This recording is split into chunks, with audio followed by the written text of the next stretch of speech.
So last time we were discussing in our last class about developing strategies, and in developing strategies हमने शुरू किया इसको कि कुछ फाउंडेशन हमें बिल्ड करनी चाहिए, जिस पे हमने कहा these are the 4 steps that we are going to take. Mission, vision and values, पहले ये डिफाइन करेंगे, strategic goals, strategic analysis and then strategic formulation. हमने लास्ट क्लास में we covered only this part, and today we are trying to cover these two parts, or at least the second part.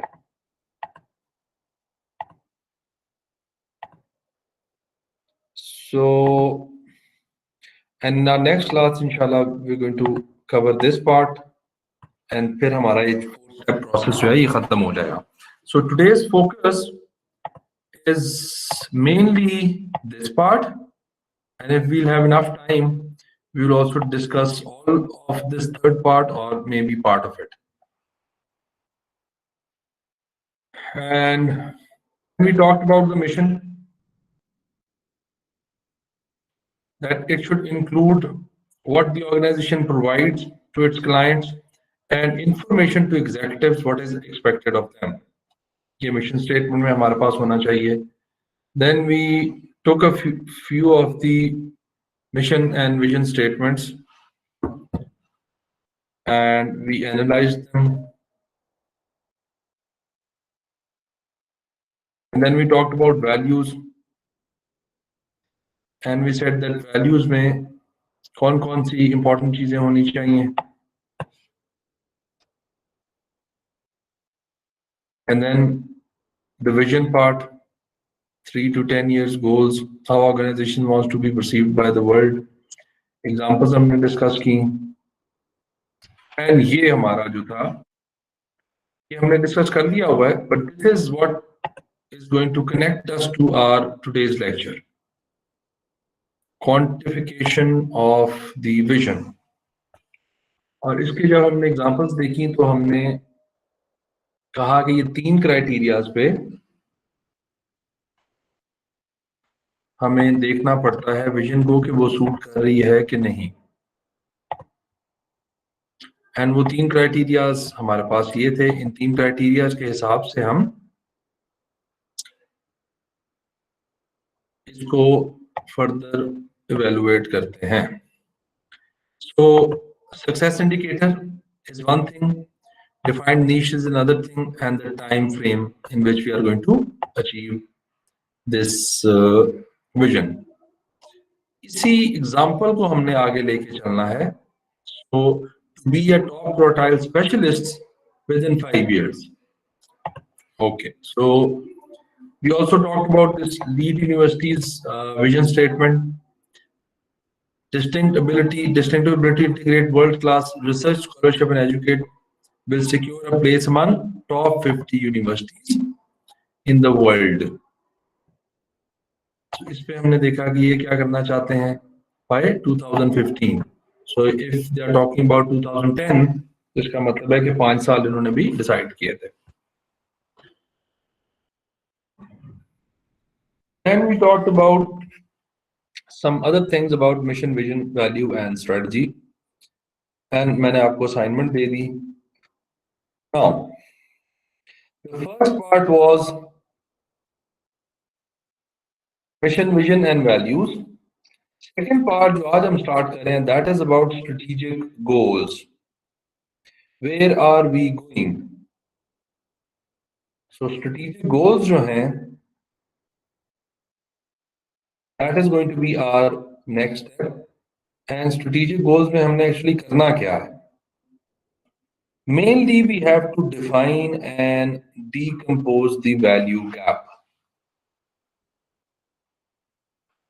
इसमें कुछ technical चीजें हैं जो थोड़ा सा कोशिश करूंगा मैं जितने भी आराम से हम समझ सकें, बट जहां प्लीज आपको कंफ्यूजन हो रही हो आपने मुझे रोक लेना, पूछ लेना. Now again we have to talk about this quantifying the vision. इसके बारे में दोबारा बात करनी पड़ेगी, बिकॉज इसी से सेकेंड स्टेप हमारा कनेक्टेड है। सो ये एक कंपनी है जिसकी हमने विजन स्टेटमेंट ली। इस कंपनी का नाम है सिग्ना, SIGNA, सॉरी, सिग्ना PNC, सिग्ना PNC। ये सिग्ना PNC जो कंपनी है, ये कंपनी है जो इंश्योरेंस की कंपनी है, इंश्योरेंस करती है लोगों की, और ये प्रॉपर्टी एंड कैजुअलिटी इंश्योरेंस करती है। प्रॉपर्टी की इंश्योरेंस करती है या कोई पर्सनल कैजुअलिटी हो जाए उसकी इंश्योरेंस करती है। तो इनका जो विजन था वो ये था कि to be a top quartile, ये प्रेडिक्टर आ गया कि कहां पहुंचना चाह रहे हैं। स्पेशलिस्ट, ये नीश आ गया। एंड ये हमारे पास 5 इयर्स जो है वो टाइम फ्रेम आ गया, जिसको हमने यहां एनालिसिस कर लिया। The above statement contains the 3 essential components of good vision: top quartile, specialist, 5 years। इसमें से भी 2 चीजें इंपॉर्टेंट ज्यादा हैं। नीच तो है ही, टॉप क्वार्टाइल में पहुंचना है और 5 इयर्स में पहुंचना है।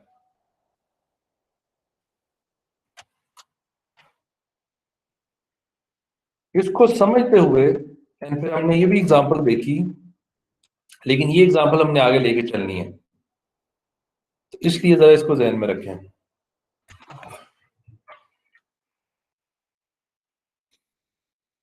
हाँ, हमारा आज का जो काम है वो यहां से शुरू होता है, बट उसको कनेक्ट हमने पिछले लेक्चर से करा।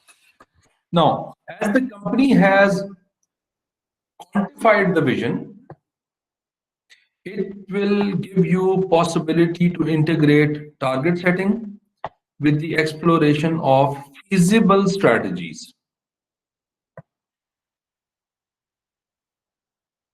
ठीक है? This is because you have a boundary and a frame in your mind. The vision's quantified factors define the reference point for judging the feasibility of the strategy.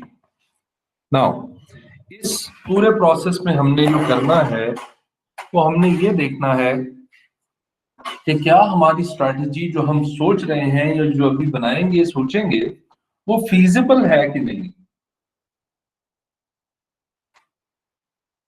Feasible in the sense कि क्या हम वो जो quantified targets हैं हमारे ये वाले vision के, क्या हम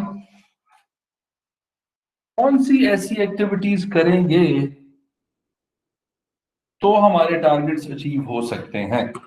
that is the most important thing in this second, जो आज का हमारा लेक्चर है।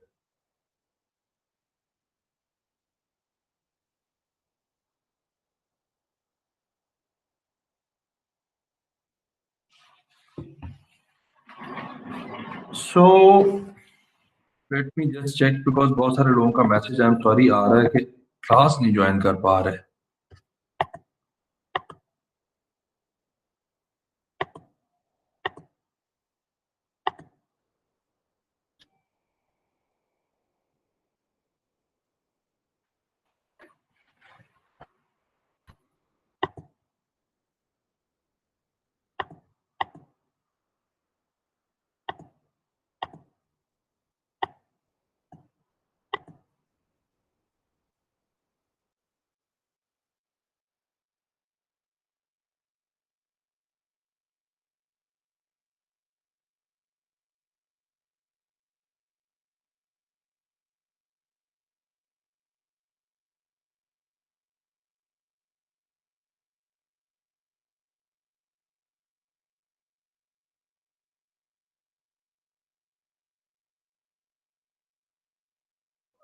आई एम सॉरी, 1-2 मिनट आपको वेट करना पड़ेगा। बस कुछ लोग कह रहे हैं ज्वाइन नहीं कर पा रहे, मैं जरा सेटिंग्स देखूं उसमें तो कोई इशू हो गया।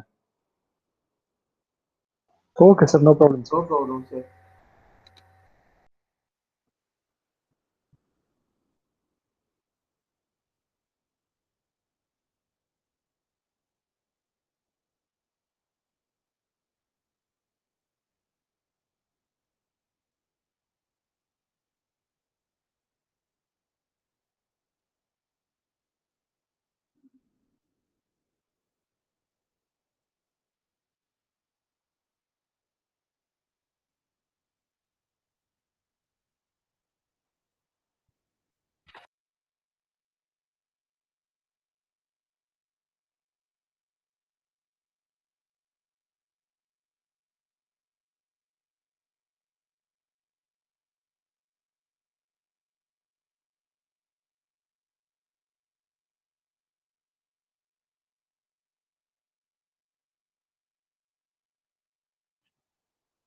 जी अबीर, आपने अभी ज्वाइन किया है? आपको भी पहले प्रॉब्लम कर रहा था? यस सर, अभी ज्वाइन किया मैंने। आपने पहले ट्राई नहीं किया ना? पहले मैंने 2-3 दफा ट्राई किया, लेकिन वो आप एक्सेप्ट नहीं कर रहे थे। अभी एकदम रिक्वेस्ट आई है समहाउ।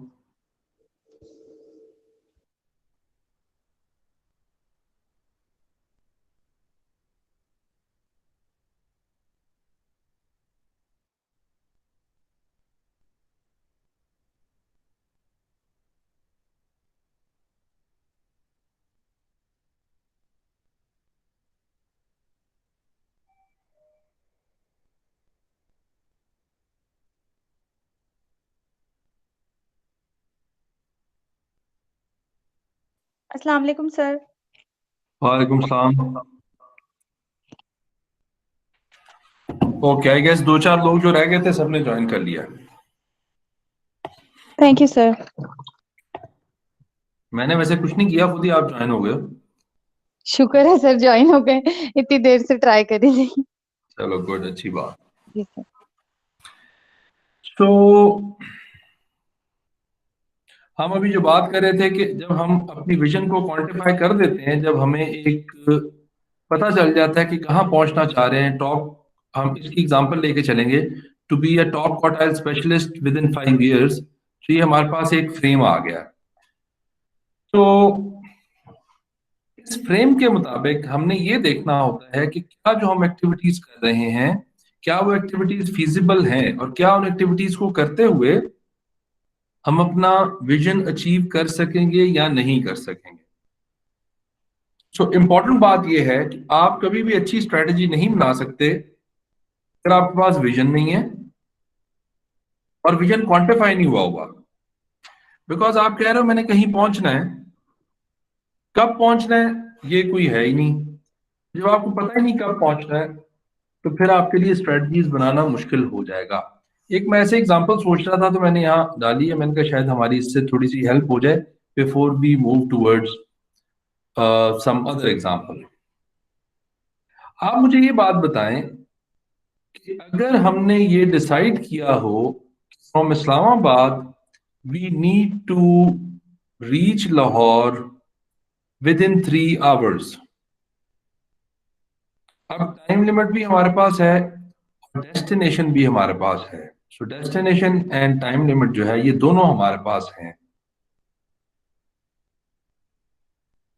और सपोज करें कि मैं भी या हम लोग ज़ैबिस में बैठे हुए हैं या किसी एक जगह पे बैठे हुए हैं इस्लामाबाद में, अगर मैं स्ट्रेटजी ये बनाता हूं कि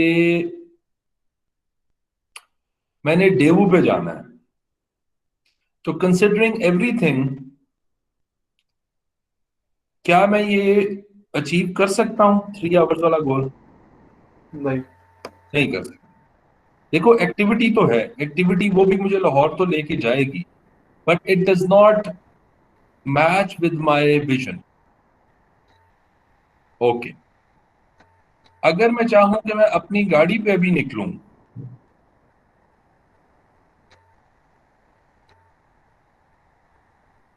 सर तब भी नहीं। तब भी थोड़ा सा मुश्किल है। ओके,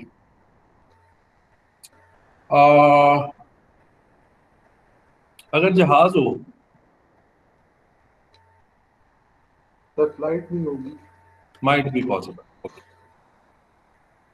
अगर हम ये बात करें कि अपनी कन्वेंस पे पहुंचना पॉसिबल है, this is one activity, Daewoo is out of question, hitch hiking is out of question. अपनी कार पे पहुंचना शायद थोड़ा सा फिजिबल है, बट उसके साथ भी कौन कौन सी एक्टिविटीज किस किस तरीके से करनी पड़ेंगी। मसलन आपको फर्स्ट आवर में एटलीस्ट कलर का हार तक पहुंचना है, for which you need a speed of about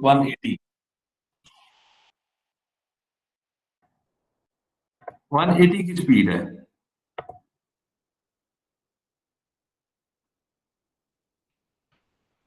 so सिर्फ यहां डिस्कस करने का मकसद ये है कि जब हमारी विजन डिफाइंड होती है या हम रियलिस्टिक विजन डिफाइन कर लेते हैं, तो हमें थोड़ा सा ये फायदा हो जाता है कि हमें क्लियरली नजर आना शुरू हो जाता है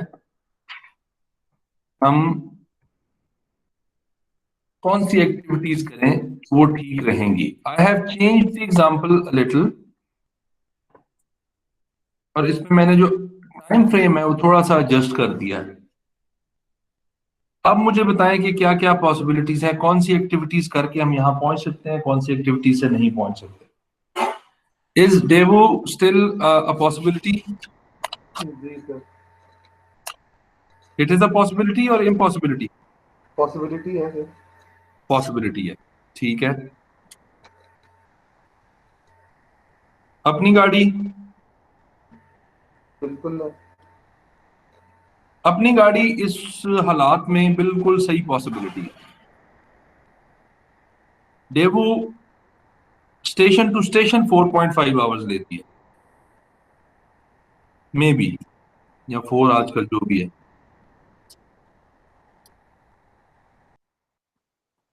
यही हालात आपके बिजनेस और आपकी ऑर्गेनाइजेशन के होते हैं। अगर आपने विजन को प्रॉपरली क्वांटिफाई कर लिया हो तो आपको ये फिजिबिलिटी पता चल जाती है कि आपकी जो स्ट्रेटेजिक डायरेक्शन है वो कौन सी डायरेक्शन ठीक है और कौन सी डायरेक्शन ठीक नहीं है। अगर मैंने ये रखा ही ना होता, I just want to reach Lahore, और मैं कहूं कि मैं पैदल निकल जाऊंगा तो पहुंच जाऊंगा, कभी ना कभी पहुंच जाऊंगा। बट अगर टाइम फ्रेम रखा हुआ था तो पैदल वाली feasibility is out of question. So अभी हमने एक्चुअली यही देखना है कि इस विजन के मुताबिक हम किस तरीके से अपने स्ट्रेटेजिक गोल्स पे पहुंच सकते हैं। अब इसको जहन में रखते हुए एंड इस वाली एग्जांपल को जहन में रखते हुए आगे चलते हैं।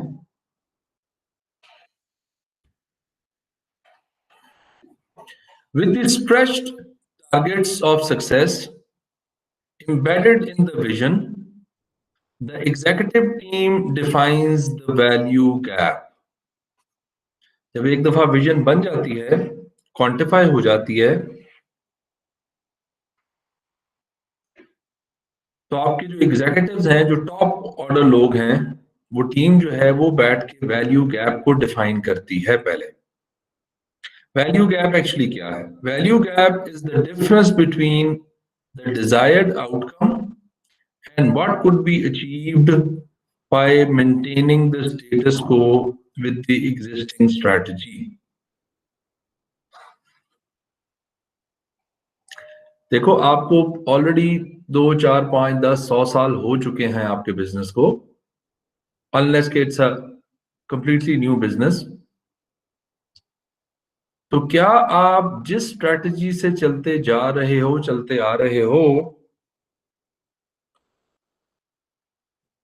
उसमें उसी पेस से चलते रहेंगे, तो क्या आप ये वैल्यू गैप अचीव कर लेंगे या नहीं करेंगे?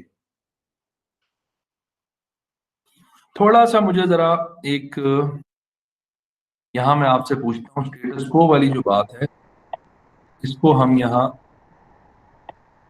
जरा थोड़ा सा कोशिश करते सर ये हैं। पर्टिकुलर एक दफा दोबारा बता सकते हो, एक बार समझ नहीं आया। मैं अभी समझा रहा हूँ, अभी हम डिटेल में समझ रहे हैं। देखो समटाइम्स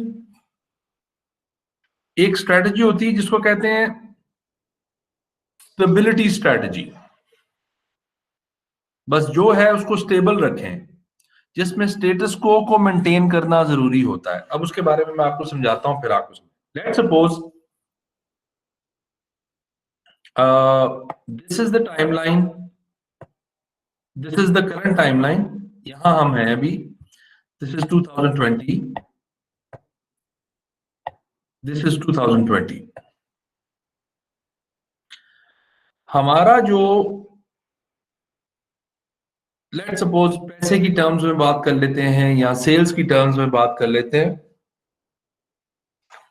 हमारी जो सेल्स हैं वो हर साल 10% इंक्रीज होती आ रही है पिछले 5 साल से। 10% ऑफ द प्रीवियस, ये 4 साल का हम प्रीवियस देख रहे हैं। हमारी जो स्ट्रेटजी अभी चल रही है उसके हिसाब से हम 10% के हिसाब से हर साल इंक्रीज करते जा रहे हैं। Now we are in 2020 current time.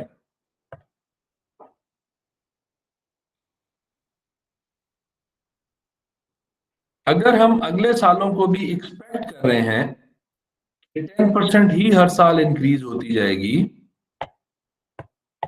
We are talking about status quo, we are talking about एक किस्म की स्टेबिलिटी।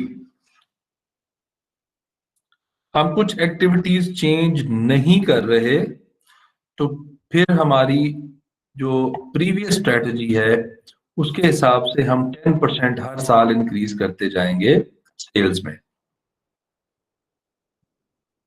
ऑब्वियसली यहां आके आपने सोचना तो है ना कि क्या प्रीवियस स्ट्रेटजी ठीक है या नहीं ठीक ना, उसका ठीक होना या ना होना कैसे डिफाइन हो रहा है। अगर तो आपने यहां जो विजन बनाया है, अगर वो विजन इसी स्ट्रेटजी के साथ अचीव हो जाएगा तो फिर आप उन्हीं एक्टिविटीज को फर्दर कंटिन्यू कर सकते हैं। You don't need to change much, you can go with the status quo strategy.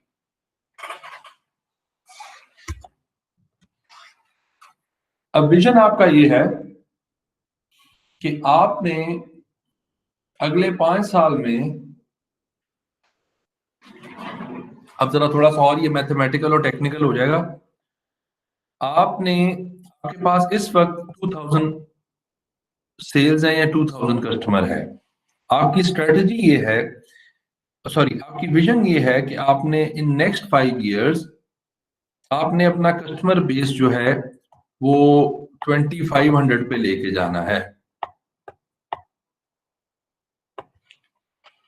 और आपकी जो ग्रोथ है दैट इज 10% एवरी ईयर, जो चलती आ रही है करंट स्ट्रेटजी के साथ, current type of activities that you are performing. और 5 साल आपके पास हैं। अब 5 साल मजीद अगर 10% ही ग्रो होता रहे, हम कंपाउंड नहीं लगाते चलें, तो जरा मुझे थोड़ा सा कैलकुलेशंस करके सोच के बताएं कि क्या करंट स्ट्रेटजी के साथ हम आगे चल सकते हैं और without changing our strategy can we achieve our vision. जी सर। ओके, बल्कि ओवर एंड अबव जाएंगे एज पर टारगेट। 200 का 10% कितना होता है? 200 नहीं, 2000 लिखा है आपने। सॉरी 2000 का 2000 का 200 है ना, 10%। 200 200 होता है जी। 2000 का 10% इज 200। 200 और अगले 5 साल हम ऐसे चलते जाएंगे तो ये into 5 able to add 1000 total 1000 customers and 3000 पे हम पहुंच सकते हैं। और टारगेट 25 है। टारगेट हमारा 25 है विजन में, ऑल्दो बड़ी वीक विजन है ये, अगर हम ओवर एंड अबव उन्हीं चीजों के साथ जा रहे हैं, बट स्टिल हो सकता है कि आपके पिछले 5 साल बहुत अच्छे गुजरे हों और आप ठीक जा रहे हो, और पिछले 5 साल में स्ट्रेटजी आपकी बड़ी ठीक हो। ओके, नाउ इसको हम थोड़ा सा चेंज करते हैं।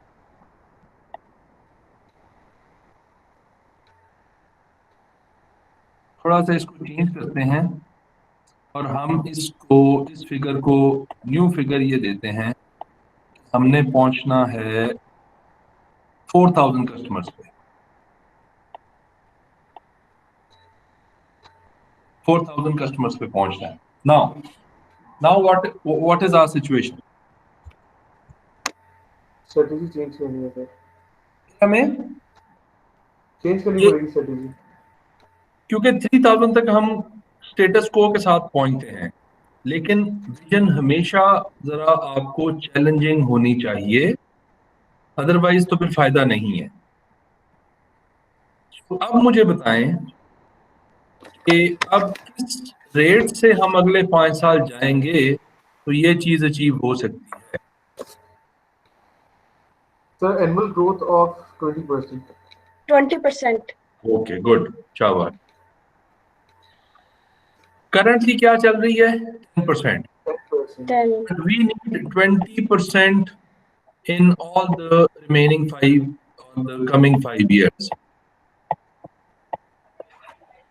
अब हम 20% का मतलब है हर दफा हम 400 कस्टमर ऐड कर रहे होंगे, तो 400 into 5 is 2000 नया कस्टमर आ जाएगा, और 2000 हमारे पास पुराना कस्टमर है। अभी हम बाकी एनालिसिस नहीं कर रहे। अब मुझे बताएं कि जो हमारी करंट एक्टिविटीज हैं वो तो हमें बेनिफिट जो दे रही हैं वो ये दे रही हैं कि आप 10% से ऊपर नहीं जा रही आपकी ग्रोथ। तो in order to convert 10% into 20% आपको एक्टिविटीज डिफरेंट करनी पड़ेंगी। हो सकता है आप कहें कि ये कस्टमर यहाँ इस मार्केट में एग्जिस्ट नहीं करते, नई मार्केट बना लें, जो हमने पढ़ा था न्यू मार्केट डेवलपमेंट। ये लोग कोई और प्रोडक्ट खरीद रहे हैं, किसी और प्रोडक्ट के थ्रू इनको कर रहे हैं, किसी और किस्म की ग्रोथ स्ट्रेटजी जो है वो ले आए।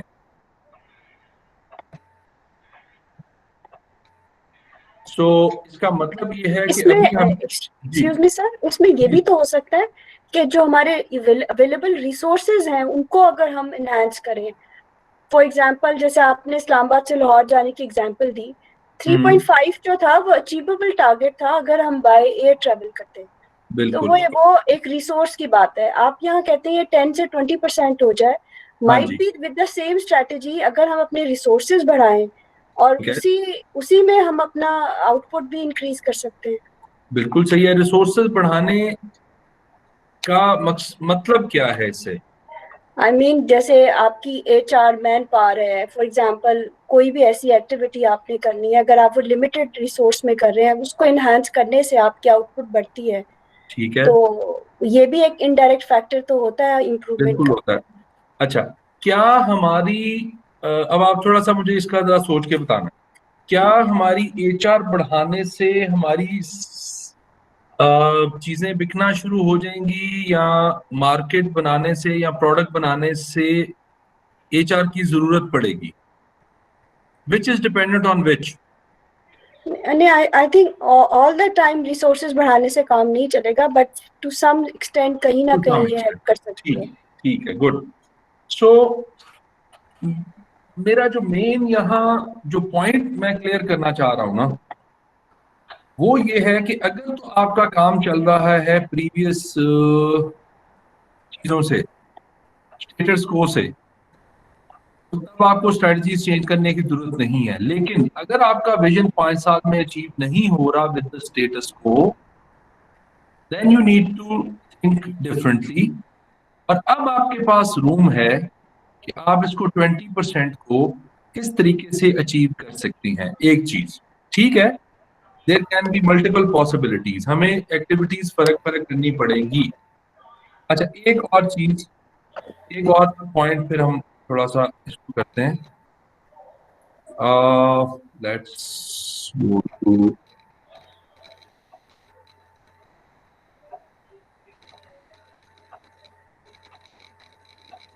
Okay, one more point. क्या जो 10% चलता आ रहा है स्टेटस को,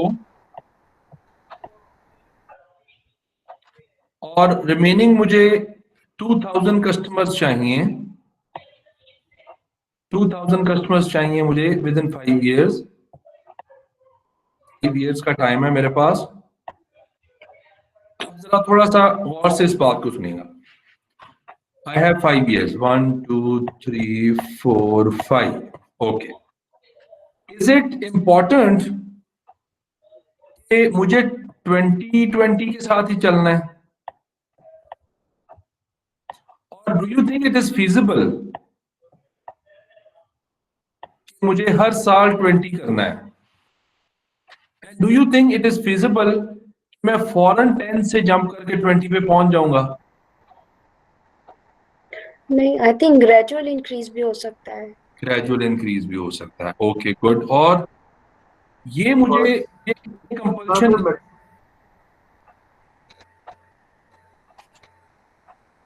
जी सर इसमें ऐसा भी तो हो सकता है कि हम लोग क्योंकि इन्वायरमेंट इज नॉट स्टेबल, सो कहीं ज्यादा 20 से अबव भी जाए और फिर कहीं आप कम भी तो आ सकते हैं।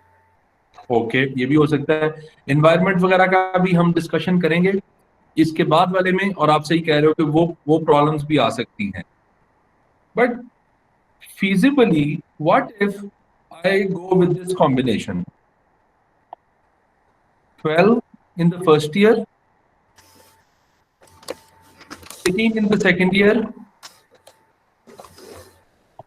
20 in the third year, 30 in the next year, and let's say मैं कह रहा हूं 30 in the next year.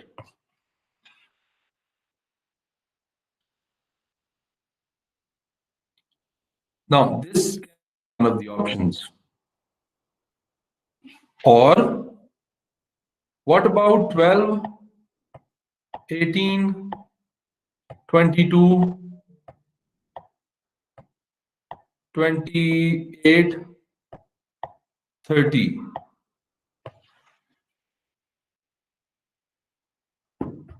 Ji, whatever it is, it might not be 100% और जो भी है। Now, which one looks more feasible? Depend करता है कि आपकी बाकी हालात क्या हैं, और अभी हम एनवायरमेंटल एनालिसिस की बात करेंगे, उसमें पता चलेगा।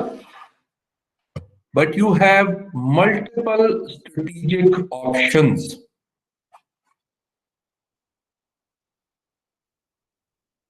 So it is not कि आपको बड़ा rigid रहना है। Within 5 years, you can be a little flexible and more realistic. तो कितना गैप आपको कब कहाँ कवर करना है, वो चीज इंपॉर्टेंट है।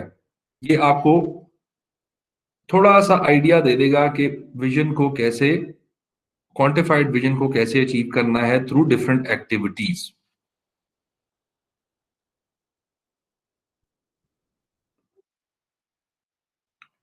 सेकंड चीज एक और है कि डू यू थिंक, ठीक है अब्दुल वहीद, शायद आपने अभी मैसेज किया है 20%, ठीक है। सो एक थोड़ी सी और बात हम कर लेते हैं, फिर दोबारा मूव करते हैं।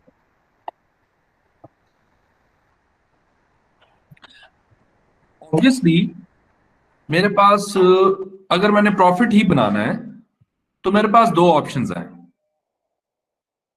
मेरे पास एक प्रॉफिट मार्जिन का ऑप्शन है कि क्या मैं अपना प्रॉफिट मार्जिन इंक्रीज करूं, या मैं अपनी कॉस्ट, या इसको एक्सपेंस लेते हैं, प्रॉफिट मार्जिन को इंक्रीज करने से कॉस्ट और एक्सपेंस को डिक्रीज करने से दोनों से मुझे फायदा हो सकता है आने वाले टाइम में। ये दो एक्टिविटीज हो गई अब मेरे पास। अब दो एक्टिविटीज में मुझे ये डिसाइड करना है कि मेरे लिए ज्यादा फीजिबल है, ये फीजिबल है या दोनों फीजिबल है। हो सकता है मैं इसको कहूं कि मेरा जो प्रॉफिट मार्जिन है वो फिलहाल ऐसे ही, एक एग्जांपल ले रहे हैं, 10% चल रहा है। तो in order to gain a lot of profit in next 5 years मैं समहाउ इसको 15% कर दूं अगले साल, 20% उससे अगले साल कर दूं और फिर रिमेनिंग 20 ही रखूं तो खैर है। सर तो ये ऑटोमेटिकली आपस में इंटरलिंक नहीं है, आप कॉस्ट कम करेंगे तो प्रॉफिट मार्जिन ऑटोमेटिकली इंक्रीज हो जाएगा। दोनों चीजें हो सकती है ना, मैंने प्राइस भी इंक्रीज कर दी अगर मैं कर सकता हूं तो, और कॉस्ट भी कम कर ली, तो दोनों तरफ इफेक्ट आ गया। बिल्कुल। ठीक है ना। अब ये मुझे देखना है जी। आप में से कोई कुछ कह रहा है? सर जी सबा सर मैं जी एक चीज ऐड करनी थी कि जैसे फॉर इंस्टेंस अभी आपने एग्जांपल दिया ना, मेरे पास एक एग्जांपल एग्जैक्टली वैसे ही है, लेकिन this is purely of HR ना।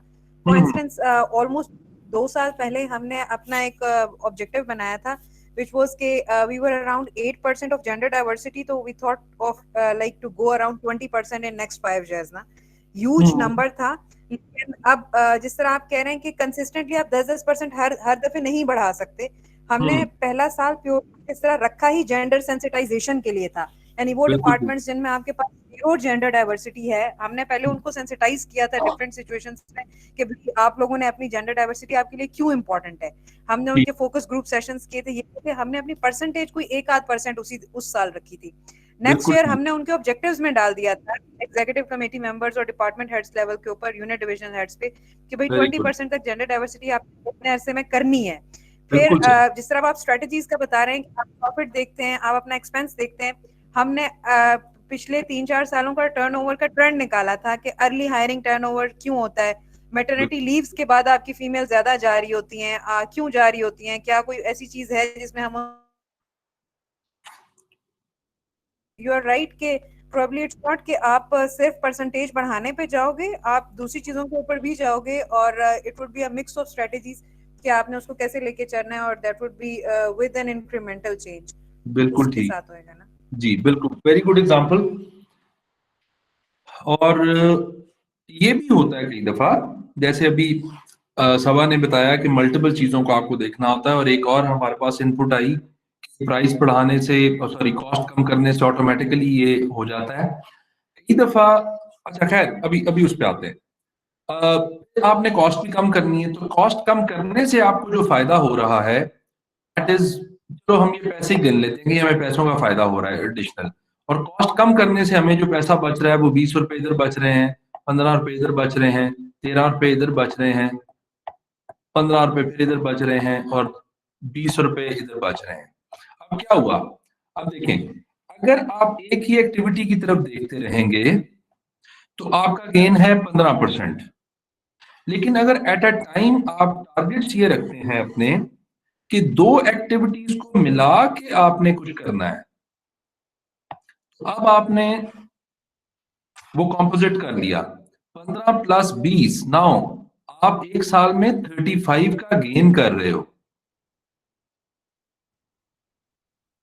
हो सकता है आपकी थर्ड एक्टिविटी में भी वो रूम हो, थर्ड एक्टिविटी में भी वो रूम हो कि आप यहां से भी कुछ 5% निकाल सकते हो, that is going to make it 40% और 40 रुपीज। अच्छा, एक और सिनेरियो, मल्टीपल सिनेरियोज हैं ताकि हमारे पास रिस्ट्रिक्शन कोई ना रहे। ये now we have multiple activities और सेगमेंट्स और मल्टीपल प्रोडक्ट्स और जो भी आप कर लो, ये हमारे पास एक्टिविटीज हैं। वी आर वेरी क्लियर कि नेक्स्ट 5 ईयर में हमने कहाँ पहुंचना है। मैं प्रॉफिट इसलिए बार बार कह रहा हूँ कि that is one of the main visions जो कंपनीज की होती है, बट एग्जाम भी हो तो आप अदरवाइज भी उसको कर सकते हो। Now activity 1, for example activity 1 जो है, एक्टिविटी 1 में you do not have any margin. आपने पूरा एनालिसिस किया and you can not change anything in it. For example ये आपकी फ्यूल प्राइस है, सपोज कर लेते हैं, और साथ हमारे पास डेटा ये कहता है कि फ्यूल प्राइस डिक्रीज नहीं होने वाली, ये कॉस्ट इतनी ही रहनी है। सो thinking about changing this strategy is not a good strategy. This activity is not a good strategy. In the second activity, you have a margin. आप huge margin से 10%, 15% and so on achieve कर सकते हैं। लेकिन इसमें आपको बड़ा थोड़ा मार्जिन है, इसमें आपको फिर अच्छा खासा मार्जिन है। ओके, रिमेंबर हमने कहा था performing activities differently, not better, differently. तो कैसे हम डिफरेंटली परफॉर्म करें एक्टिविटीज तो हमें चीजें फायदा हो सकती हैं। फॉर एग्जांपल, पहले आप यहाँ एचआर का अपना फंक्शन जो है खुद कर रहे थे, लोगों को सैलरीज दे रहे थे। आपने एक्टिविटी जो इन हाउस एक्टिविटी थी उसका डिसाइड किया हमने आउटसोर्स कर देना है, आउटसोर्स कर देना है। आउटसोर्स करने से आपको पता चला कि 20 रुपए पर मंथ या पर ईयर बचना शुरू हो गए, तो you do that activity differently. एक और जरा थोड़ा सा सिनेरियो प्लीज गौर से देखना। जब आपकी फाइनेंशियल फोरकास्टिंग हो रही होती है, जिस तरह संदल ने भी कहा कि हम why don't we increase our resources, हाँ अच्छी ऑप्शन है, but on the face of it आपको शायद वो बुरी लग रही हो और लोगों को समझ ना आ रही हो। फॉर एग्जाम्पल, उन्होंने कहा कि आप अपने सेल्समैन को इंक्रीज करें, ठीक है, सेल्समैन को इंक्रीज कर दिया, रिसोर्स हमने इंक्रीज कर दिया। उससे क्या हुआ, जो पहला साल था, पहला साल हमने सेल्समैन हायर किए, उनका बेनिफिट, उनके एचआर के सारे इश्यूज, उनके ऑफिसेस बनाए, उनके लिए मोटरसाइकिल्स, गाड़ियां खरीदी, और हमें पता चला कि वी आर गोइंग इन -100 इस एक्टिविटी में पहले साल में। दूसरे साल में वी आर एट 0, तीसरे साल में वी आर मेकिंग 50, चौथे साल में वी आर मेकिंग 100 एंड पांचवें साल में वी आर एक्सपेक्टिंग 300। अब क्या हुआ, अब आपने इस एक्टिविटी को थोड़ा सा डिफरेंटली परफॉर्म करने के लिए, सॉरी मैं और कुछ लोग आ रहे हैं साथ, उनको जरा एक्सेप्ट कर लूं। इन एक्टिविटीज को डिफरेंट परफॉर्म करने के लिए जो आपका फोरकास्टिंग का इशू था, अब अगर आप किसी अपने लोगों से बात करेंगे कि इतना खर्चा आ रहा है, इससे हम पैसा बनाएंगे, तो आपको पता क्या कहेगा कि स्टूपिड बात कर रही है, क्योंकि इतना पैसा कैसे बन सकता है, ये तो जा रहा है पैसा, और आप कह रही हो अगले साल भी कोई फायदा नहीं होने वाला, उससे अगले साल भी 50 रुपए का फायदा होगा।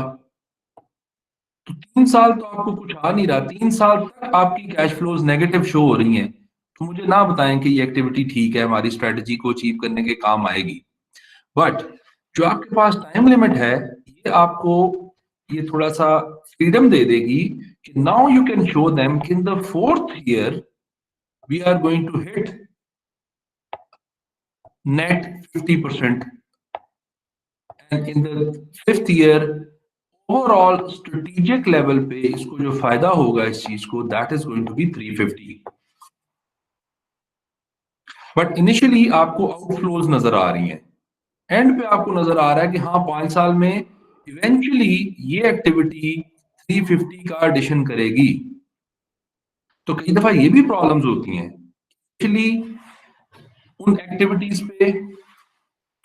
मैंने आपको शायद समझाया था ना हॉकी स्टिक वाला कॉन्सेप्ट, कि initially you go down, because आप इन्वेस्ट कर रहे होते हो and then you go up. So ये जो पीरियड होता है यहां तक का, ब्रेक इवन तक का, दिस इज अ प्रॉब्लमैटिक। तो कई दफा आप इस डिप को देखते हुए ये चांस छोड़ देते हैं। तो यहां तक ये 3 साल 2.5 साल हैं, उसके बाद आप ये करते हैं। तो आपको स्ट्रेटेजिक एक्टिविटीज जो हैं स्ट्रेटेजिकली देखनी होती है, आजकल के हिसाब से नहीं देखनी होती। तो ये भी पॉसिबिलिटी है। सो मेन आइडिया इज कि in order to achieve your vision within that certain time limit, आप कौन सी एक्टिविटीज में से गेन कर सकते हो, कौन सी एक्टिविटीज में से गेन नहीं कर सकते, कौन सी एक्टिविटीज आप डिफरेंटली परफॉर्म कर सकते हो, कौन सी एक्टिविटीज डिफरेंटली परफॉर्म नहीं कर सकते। अगर हम इसका एक पूरा मैट्रिक्स बना लें with a lot of analysis, it's not easy, her activity के लिए डिफरेंट एनालिसिस होगा, but at the end we can show that this is how we will add that 2000 rupees or 2000 new customers.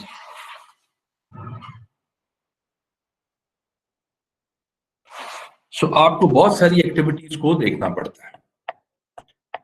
Some you can change, some you cannot change, some are going to give you negative cash flows and some can give you a lot of positive inflows, cash flows.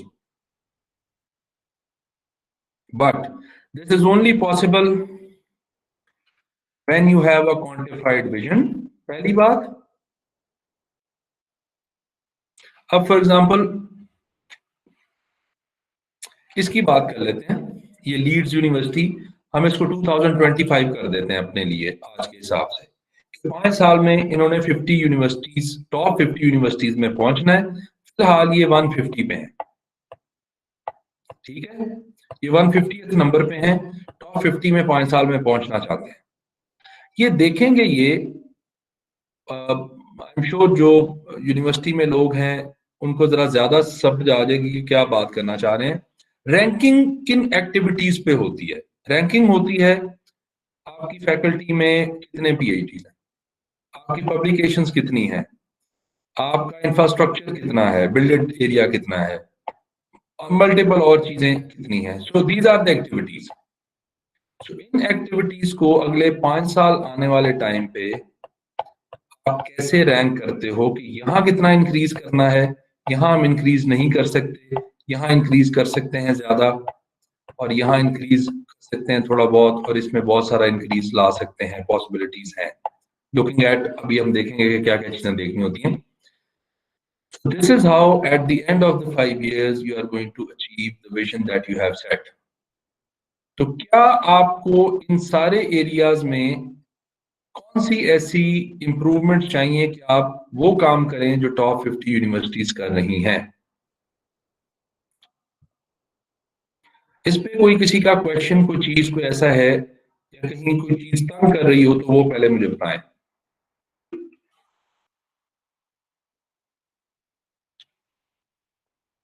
Excuse me sir. जी sir quantification इसी चीज को कहते हैं ना sir? नहीं, इसको जो अभी हम बात कर रहे हैं ये स्ट्रेटेजिक फिजिबिलिटी है। क्वांटिफिकेशन का मतलब है कि ये क्वांटिफिकेशन का मतलब है कि आपको कुछ टाइम लिमिट, कोई लिमिट मिल जाए कि कितने टाइम में आपने क्या करना है। क्वांटिफिकेशन का मतलब ये है कि अगर आप ये कहते हैं, देखो अगर आप कहते हैं मैंने अगले 5 साल में पैसा बनाना है, प्रॉफिट कमाना है, ठीक है, आपका विजन है। बट क्वांटिफाइड विजन ये है कि अगले 5 साल में मैंने 10 लाख रुपया कमाना है। ये क्वांटिफाइड है बिकॉज अब 10 लाख आपको लिमिट जहन में आ गई। अब उसके लिए आप अपने खर्चे भी कम कर सकते हैं, आप कमाई भी ज्यादा कर सकते हैं, आप सेकंड जॉब भी कर सकते हैं, आप जॉब के साथ बिजनेस भी कर सकते हैं, आप अपनी जॉब पे ओवर टाइम भी लगा सकते हैं। ये डिफरेंट ऑप्शंस हैं उस 10 लाख को पूरा करने के लिए विद इन 5 years। सो हम अभी देख रहे हैं कि कौन सी, फॉर एग्जाम्पल एक ऑप्शन ये है कि आप दिन में 36 आवर्स काम करें। क्या ये ऑप्शन ठीक है? नहीं सर। ये नहीं ठीक, ये पॉसिबल नहीं है। क्या ये पॉसिबल है कि आप 3 साल काम करें और 3 साल में 5 लाख की दुकान लेके और अगले 2.5 साल में वो 5 लाख की हो जाएगी, 2.5 से 5 लाख की हो जाएगी, तो 5 साल बाद आपको 10 लाख मिल जाएगा? जी सर, ये फिजिबल है। मे बी, हाँ। सो जब क्वांटिफाइड विजन होगी तो आपको पता होगा मैंने कितना पैसा कब तक बनाना है। ठीक सो है ये सर। काम, ये क्वांटिफाई का मतलब है कि आपको एक नंबर मिल जाता है, क्वांटिटी मिल जाती है, जिससे आपको पता होता है कि मैंने क्या करना है। जो कई लोगों ने शायद सुना होगा स्मार्ट गोल्स नहीं होते, मेजरेबल एंड अटेनेबल एंड वो सारी चीजें। तो खैर, और कोई इस पे मुझे थोड़ा सा बताएं कोई बात, अगर किसी को बात समझ नहीं आई या कोई ऐसा इशू है। ओके, सो अब सिग्मा पीएनसी का ही हम लेके चलते हैं आगे। इन्होंने क्या किया, इन्होंने अपनी करंट सिचुएशन देखी। ये कॉन्सेप्ट एक समझने वाला है जरा, दो फाइनेंस के लोगों का ज्यादा कॉन्सेप्ट है, बट ये समझने वाला कॉन्सेप्ट है। मैंने कहा सिग्मा जो कंपनी है वो क्या करती है, प्रॉपर्टी एंड कैजुअलिटी इंश्योरेंस की कंपनी है।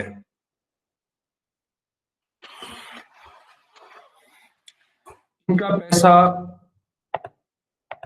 इनको जो मेजर किया जाता है, इन कंपनीज को जो मेजर किया जाता है वो इनकी सीआर वैल्यू से किया जाता है। इन कंपनीज को जो टॉप रैंक किया जाता है वो सीआर वैल्यू से किया जाता है, जिसको कहते हैं कंबाइंड रेशो।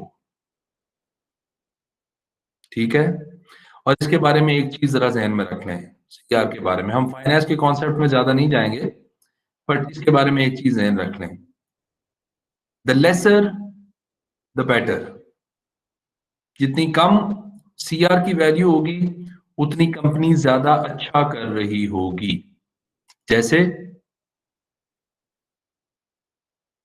1 इज बिगर और 5 इज बिगर, आप बताएं, simple question. Sir 5 is bigger. 5 is bigger, okay. अब जरा गौर से सुनना, बीइंग नंबर 1 इज बेटर और being number 5 is better? Number 1 sir. Okay, good. So ये सीआर की वैल्यू भी कुछ ऐसी चीज है कि आपने जितना कम सीआर है उतना बेहतर परफॉर्मेंस आपकी है इंश्योरेंस इंडस्ट्री में। ठीक, एक्चुअली इसकी ये डेफिनेशन है, क्योंकि इनके पास दो किस्म की ट्रांजैक्शंस हो रही होती हैं। एक पैसा जो बाहर जा रहा होता है कंपनी से, कैश आउटफ्लो, वो होता है एक्सपेंस इनका लग रहा है और क्लेम्स जो इनको आ रहे होते हैं। इंश्योरेंस है, गाड़ी की इंश्योरेंस फॉर एग्जांपल कराते हैं, गाड़ी गुम हो गई, क्लेम आ गया, 1 लाख रुपया उसने इंश्योरेंस पे की थी, आपसे 40 लाख रुपया ले गया वो। ये आपका आउटफ्लो है, जो आपके लोगों का खर्चा, आपकी ऑफिस का खर्चा, that is all cash outflow. Then cash inflow कहां से आ रहा होता है? फ्रॉम द प्रीमियम्स, जो हर साल आपको गाड़ी वाले, प्रॉपर्टी वाले, कैजुअलिटी वाले, ये लोग आपको उसका प्रीमियम जमा करवा रहे होते हैं। तो इसकी रेशो होती है जो आपने मेंटेन करनी होती है, और जो रेशो आप मेंटेन कर जाएं उसके हिसाब से आपकी रैंकिंग होती है। ठीक है, अब पूरा इसको कर लेते हैं तो फिर मैं आपसे दोबारा पूछूंगा कि समझ आई है कि नहीं। अब जब सिग्मा ने देखा,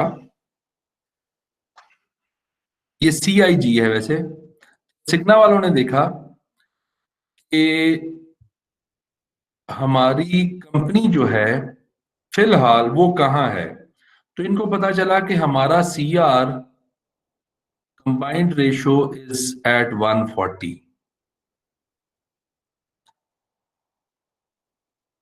eight this point top quartile की कंपनीज का CR वाज 103। मैंने आपको बताया द लेसर द बेटर। तो in order to reach in top quartile, इनको 143 से 103 की तरफ पहुंचना है, the lesser the better.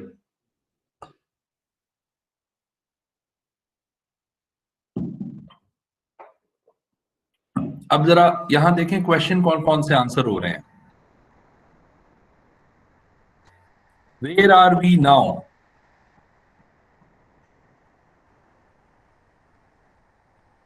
Where are we now में सिग्ना का क्या बनता है answer? 140 sir. 140. We're at 140. Where do we want to go? What's the answer? 103. 103. Now, you can also call this thing as benchmark. कहाँ पहुंचना चाह रहे हो आप? Do you see any difference between 140 and 103? 37 points. 37 points का difference है. You need to gain 37 points to be closed within 5 years. तो इसमें एक कंफ्यूजन है, अगर आप जी जी प्लीज। सर ये अगर जो सीआर हम लोग कैलकुलेट कर रहे हैं, जी ये अगर आउटफ्लो ज्यादा इनफ्लो कम है तो ये तो बिजनेस लॉस में नहीं है। नहीं, ये कोई रेशो का कोई हिसाब है, उस हिसाब से इनके कोई पॉइंट्स बनाए हुए हैं। तो ये सीआर कैलकुलेट करने का फॉर्मूला नहीं है, ये जो पहला पॉइंट लिखा हुआ है equals the ratio of cash outflow. ये रेशो का फॉर्मूला है ना?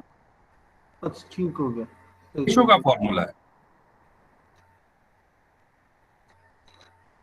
लेकिन ये रेशो कैश आउटफ्लो की है विद कैश इनफ्लो। अभी भी ये ठीक है, प्रॉफिट में तो है, लेकिन ये लोग शायद ज्यादा प्रॉफिट में है। ये कैश आउटफ्लो इतना कर रहे हैं, ये इतना कर रहे हैं, ये ज्यादा कैश आउटफ्लो कर रहे हैं ना, ये कम कर रहे हैं। तो जितना कैश आउटफ्लो कम होगा उतना बेहतर होगा, उतना इसका मतलब है कि कैश इनफ्लो का असर ज्यादा होगा, प्रॉफिट ज्यादा होगा। सही हो गया। Okay, so the difference is of 37 points. जी, अब यहां तक थोड़ा सा मुझे बताएं कि किसको समझ आई है, किसको नहीं समझ आई, बिकॉज नेक्स्ट डायग्राम जो है इनका वो तब आपको समझ आएगी when you have a very clear idea कि हम क्या बात कर रहे हैं। Anybody is not clear? Okay, now what did they do? Again somehow मैंने ये स्पेलिंग मिस्टेक कर दी है। उन्होंने क्या किया? They addressed two main questions where the CR improvement would come from and when. Now, please गौर से देखना, where is showing the activities. तो मैं जरा चीज भी कर दूंगा।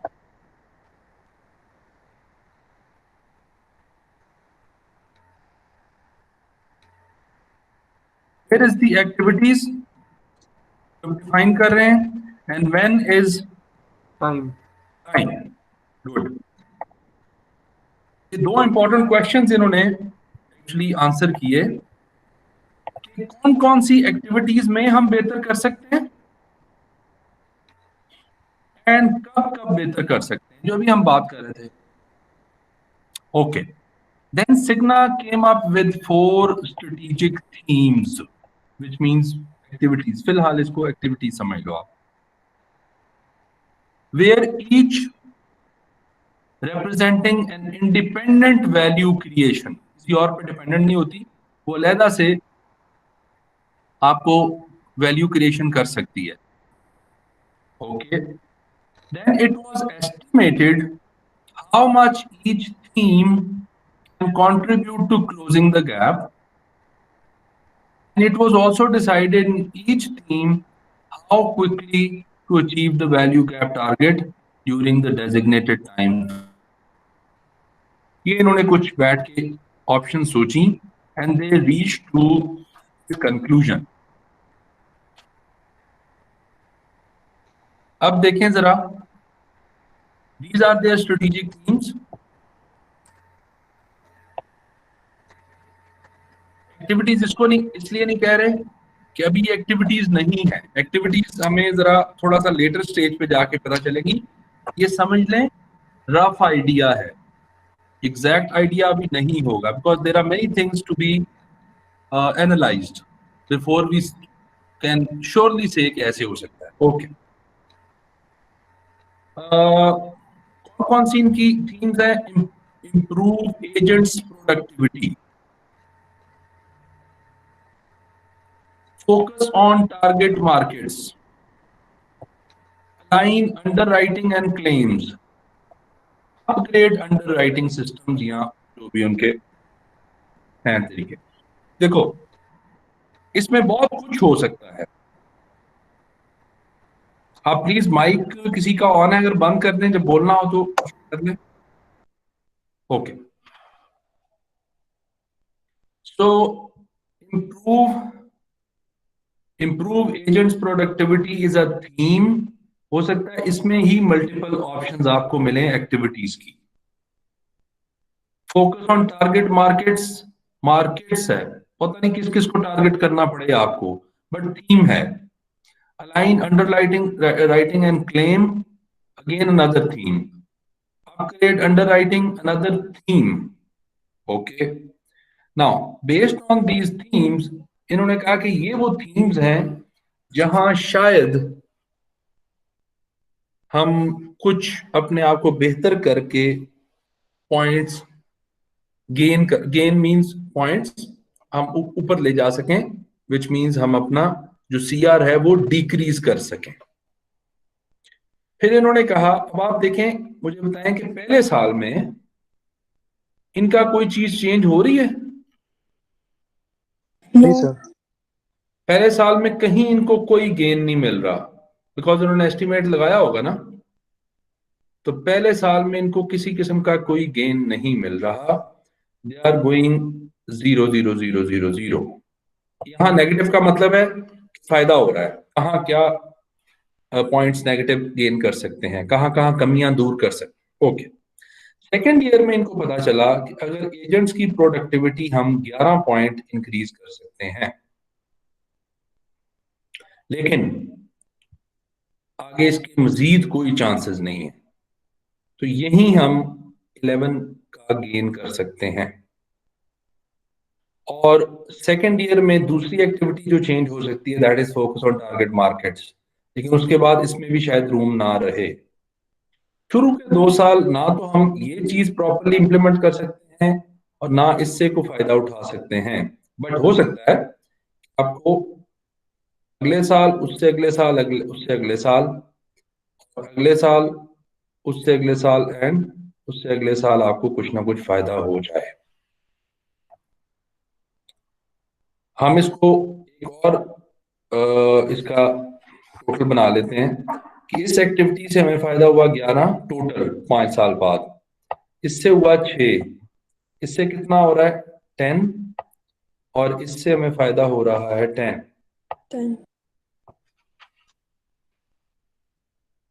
और इसी तरह हमें जो टोटल फायदा दूसरे साल में हो रहा है दैट इज 17, then 6, 9 and 5। अगर आपने एक, मुझे पॉइंट प्लीज याद करवाना, अभी मैं इसको खत्म करता हूं। एजिलिटी का पॉइंट, एजिलिटी का पॉइंट जो है वो याद करवाना। अच्छा, so this is how we have answered our 2 questions, where we can improve and when we can improve। If we have this matrix with us, इसको कैसे चेंज करेंगे? इसमें कोई इनोवेशन लेके आएंगे, इसमें कैसे कस्टमर मैनेजमेंट के थ्रू, इसको कैसे ऑपरेशनल इफेक्टिवनेस के थ्रू। इन्होंने अपने पूरे 5 साल के थीम्स निकाल लिए और स्ट्रेटेजिक डायरेक्शन सेट कर ली।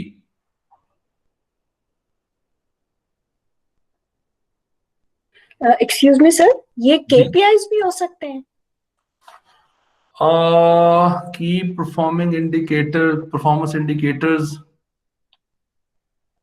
नहीं, अभी नहीं, वो KPIs एक्चुअली, हाँ KPIs आप अगर डिफाइन करने का कह रहे हो तब ठीक बात है। मतलब KPIs तो यही होते हैं ना, आप इन फ्यूचर डिफाइन कर रहे होते हैं अपने टारगेट्स। डिफाइन के लिए ठीक है, यस, डेफिनेशन के लिए ठीक है कि कहाँ कहाँ हमने किन किन जगहों पे हमने इम्प्रूव कर सकते हैं, यस फ्यूचर के लिए ठीक है। बट अगर आप करंट के हिसाब से KPIs कहते हो तो फिर आपकी जो स्ट्रेंथ्स हैं, की परफॉर्मेंस जो इंडिकेटर्स हैं, फिर आपको देखना पड़ेगा कि कहाँ कर रहे हो। बट फ्यूचर के लिए डिसाइड कर रहे हो तो यस, हाँ जी कह सकते हो। अब इसमें आजकल के हालात में ये हो रहा है बिकॉज ये 5 साल बहुत बड़ा अरसा होता है एंड हर एक्टिविटी उस हिसाब से स्टेबल भी नहीं रहती। तो एजिलिटी या जो स्ट्रेटेजिक एजिलिटी की बात करते हैं, उसमें आपको फिर ये करना चाहिए, I think to be on the safe side and to completely achieve your vision, you need to keep this around, ऐसे ही कह रहा हूं 42 रखें इसको जहन में, because sometimes you might lose something here, you might lose something here here here, किसी एक में लूज करें, गेन का तो वैसे ही बड़ी पॉसिबिलिटी नहीं होती। So net gain that you need is this. So शायद आप टारगेट जो आपके जो गोल्स हैं वो ये रखें ताकि रियलिटी में ये अचीव हो सके। थोड़ा बहुत इसको थोड़ा सा फ्लेक्सिबल रखें and to the higher side रखें।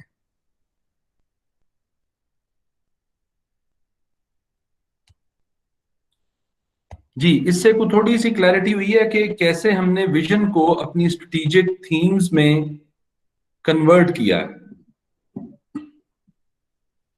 जी सर। क्या हमें थोड़ी सी ये क्लैरिटी हुई है कि स्टेटस को भी मेंटेन करके हो सकता है हमारी स्ट्रेटजी ठीक हो, चलती जा रही हो और उसी को मेंटेन करना हो, या हमें कुछ एक्टिविटीज चेंज करनी पड़े, या हमें सारी एक्टिविटीज चेंज करनी पड़े, या हमें एक दो एक्टिविटीज से ही हमारा काम बन जाएगा। सो आपको ये पूरा एटलीस्ट माइंड बनाना पड़ता है कि आपने क्या करना है। Now if we just simply go back to their vision, based on this mission they came up with this plan, and if they do it, do you think they can achieve this vision based on this? Yes. In order to do this they had to answer many things. में भी benchmarking किया इन्होंने कि कहाँ पहुंचना है, कहाँ है, what is the gap, and then gap को फिल किन एक्टिविटी से करना है, कब कब करना है, and then they are on their way. Ji,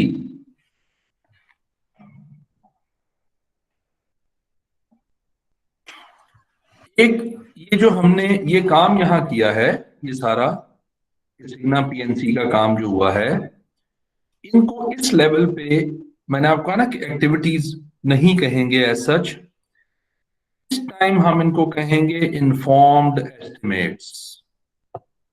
eight this point these points are the informed estimates and are not based on a detailed strategy.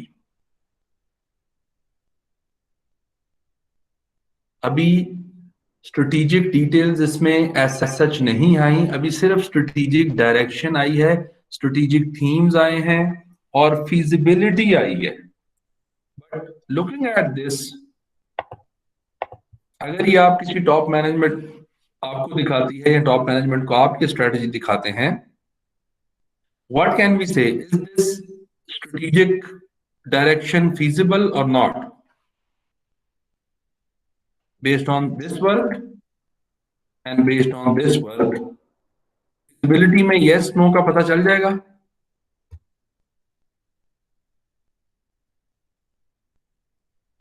Yes.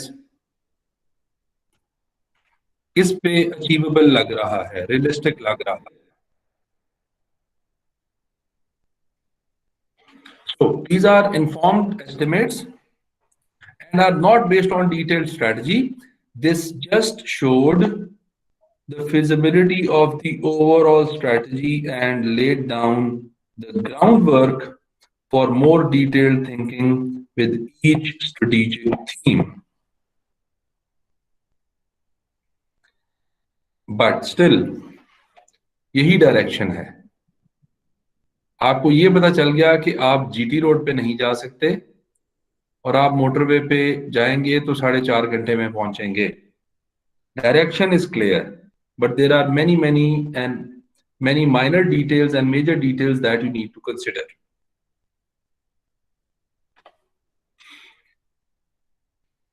अच्छा जी, इस सेकंड पॉइंट का एक्चुअली मेन मकसद और मेन जो हमें conclude करना है, that is कि विजन जो है इसकी quantification is a powerful tool for setting the strategic direction. किस टाइम तक हमने क्या करना है? कल हम डेवलपमेंट की बात कर रहे थे, उसमें भी आपके पास अगर गोल्स नहीं हैं एंड क्वांटिफाइबल गोल्स नहीं हैं तो it is very difficult to achieve them. Luckily हो जाए तो ठीक है, समटाइम्स हम अलोंग द लाइन डिफाइन कर लेते हैं चीजें, बट अगर कोशिश ये करें कि अचीव कर लें, पहले से डिफाइन कर लें तो बेहतर है. एक लास्ट चीज इस पे बताता हूं. इसका मतलब ये हरगिज नहीं है, इसका मतलब ये हरगिज नहीं है कि आप ये क्वांटिफाइबल करें अपनी विजन को, लेकिन एक स्टूपिड तरीके से क्वांटिफाई कर लें. मसलन आपके आने वाली जिंदगी में मैं सोचूंगा कि क्या कर सकता हूं 50 साल के अंदर. That is not a challenging vision, that is not a vision, that is just a statement of your laziness. So it has to be challenging, it has to be doable, measurable, doable, but doable tab when it gives you some tough time. क्योंकि आप vision के साथ match, खाली match करना जरूरी नहीं है, improve करना भी जरूरी है. कई दफा हम विजन ही ऐसा सेट कर लेते हैं कि रिटायरमेंट के बाद घर बनाना है. ऐसे एग्जांपल है जो मोस्ट लोग हमारे ड्रीम कर रहे होते हैं, फिर वो रिटायरमेंट के बाद ही घर बनता है. सो आपका जो विजन है, that vision should be challenging. थोड़ा सा तो उसमें चैलेंज हो ताकि आपको थोड़ी एक्टिविटी करनी पड़े और आपको कुछ डिफरेंटली करना पड़े. यहां तक किसी का कोई क्वेश्चन, कोई बात है तो बताएं, and then we'll move forward.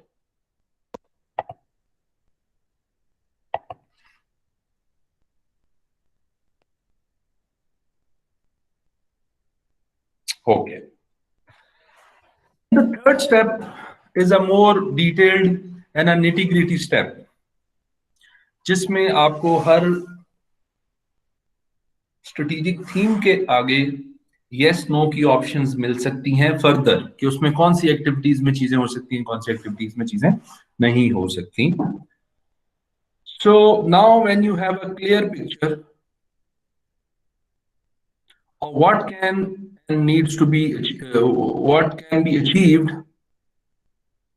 you need to perform the internal and external analysis. Internal and external analysis आपको करना होता है. Next step, strategic analysis. First step was जो लास्ट क्लास में पढ़ा, mission and vision and values. ये हमने कर दिया, इसको हमने स्ट्रेटेजिक गोल्स के साथ अलाइन कर दिया. एंड अब हमने देखना है स्ट्रेटेजिक एनालिसिस में, and what is the main question, what are our issues, what are our key issues. इसका ऑब्जेक्टिव क्या है? To identify through structured analysis the events, forces, experiences that can impact and modify our strategy. जो strategic हमने themes बनाए हैं उनको थोड़ा बहुत जो मॉडिफिकेशन की रिक्वायरमेंट है वो यहाँ करनी है। Define the linkage between influencing forces and the processes of value creation। And इसमें कौन कौन से चीजें यूज कर रहे होते हैं हम? इन्वायरमेंटल स्कैनिंग करते हैं थ्रू पेस्टल, इंटरनल स्कैनिंग करते हैं थ्रू स्वॉट एंड एक्सटर्नल भी, स्ट्रेटजी ऑफ रिकॉर्ड रिव्यू करते हैं, पिछले वाली को भी देखते हैं, and key identification. And I have also added 1 or 2 more things जो हम आगे जाके देख लेते हैं। So next is strategic analysis. जो स्ट्रेटेजिक थीम्स आपने देखे हैं उनका तो एनालिसिस करें कि वो उनकी निटिग्रिटीज क्या हैं।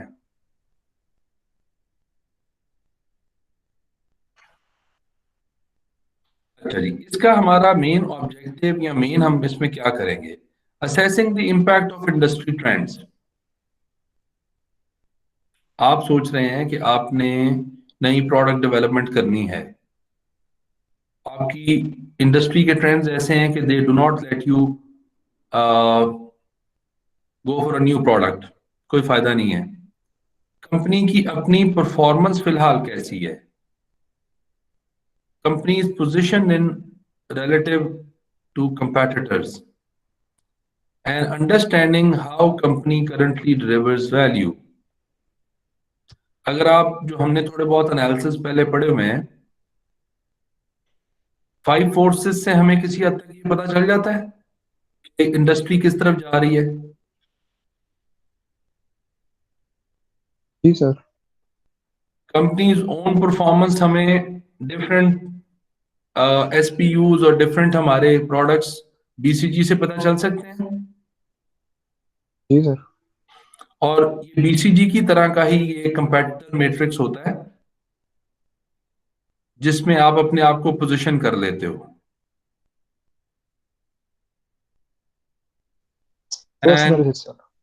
ठीक है, ये मैं भी आपको इसकी एग्जांपल भी दिखा दूंगा।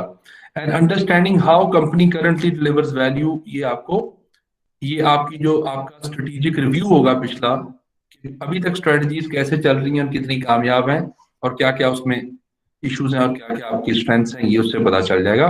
But these are the few things that you are going to look into this strategic analysis part. Starting with external analysis.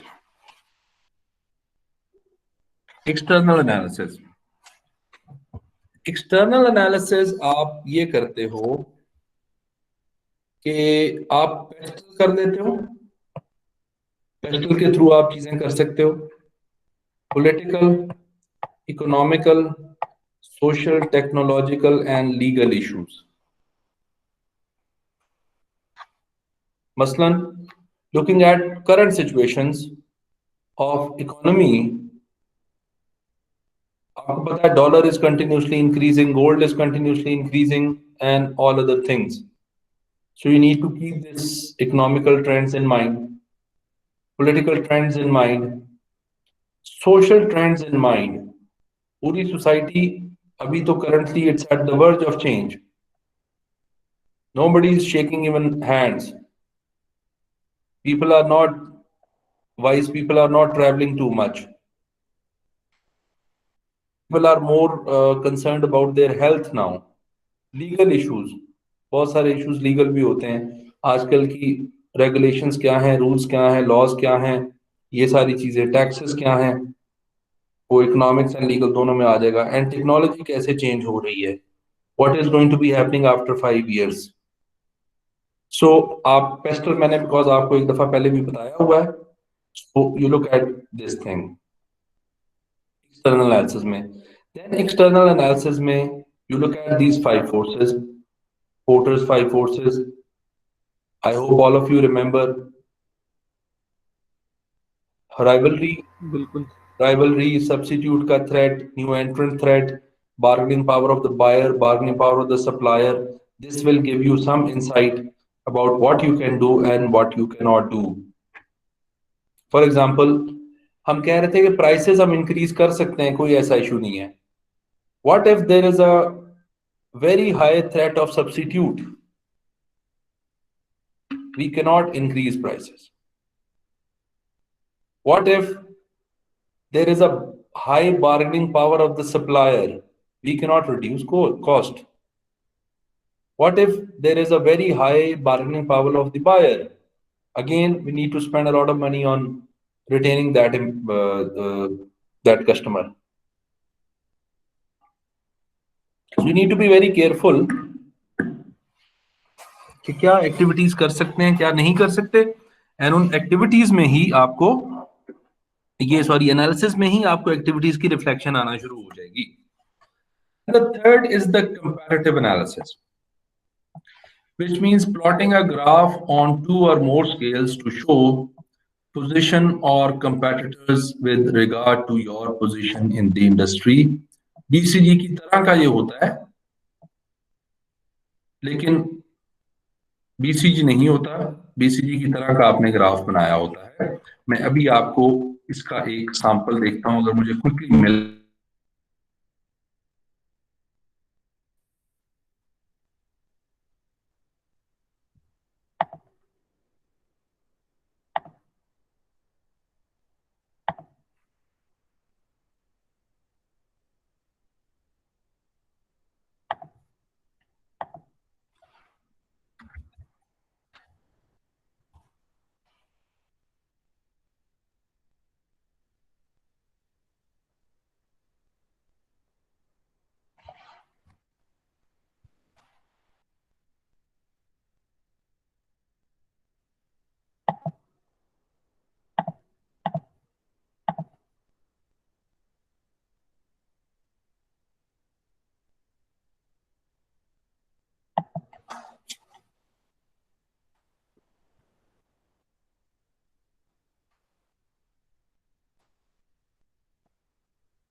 It'll take me about 2 minutes. पहले मुझे था आपको वैसे ही समझ आ जाए कि मैं सोच रहा हूँ कि अगर मेरी तरफ से आ जाए दिखा दूं तो बेहतर है. अस्सलाम वालेकुम सर. जी वालेकुम सलाम.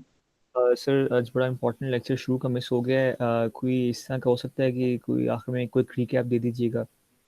मैं इसको 10 मिनट्स बाद अपलोड कर दूंगा और आपने फर्स्ट जो थोड़ा सा मिस किया है वो आपने देख लेना है. ठीक हो गया सर.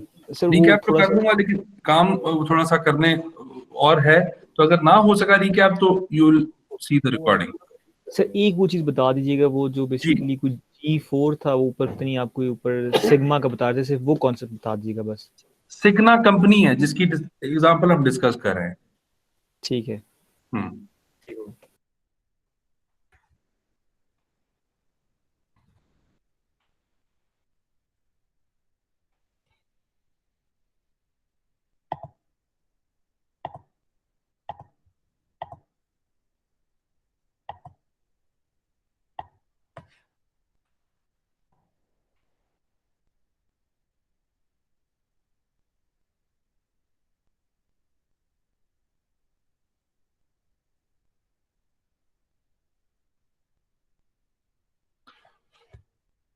Okay good.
मैं आपके साथ एक नया वो चीज शेयर कर रहा हूँ.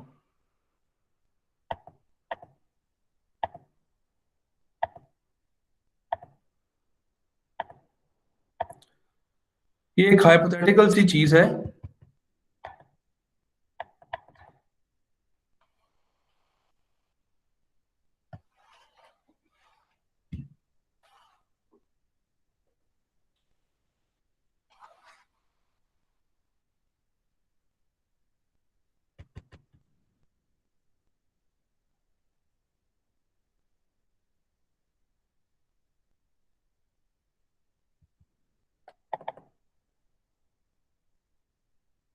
आपको मेरी आवाज आ रही है? Yes sir. ओके, मेरा ये जरा स्टक हो गया समहाउ शेयर करते वक्त, इसको take time.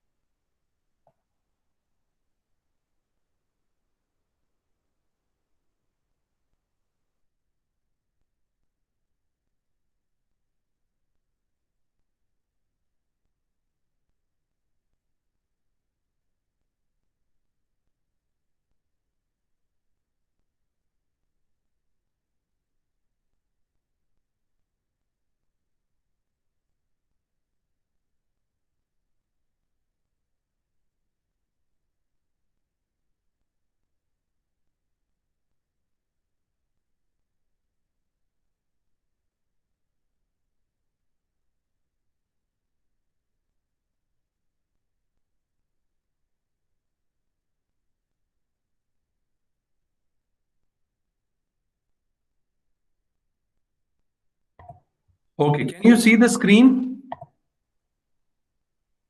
Yes sir. Okay, so ये हमारे पास एक सिंपल सा एनालिसिस है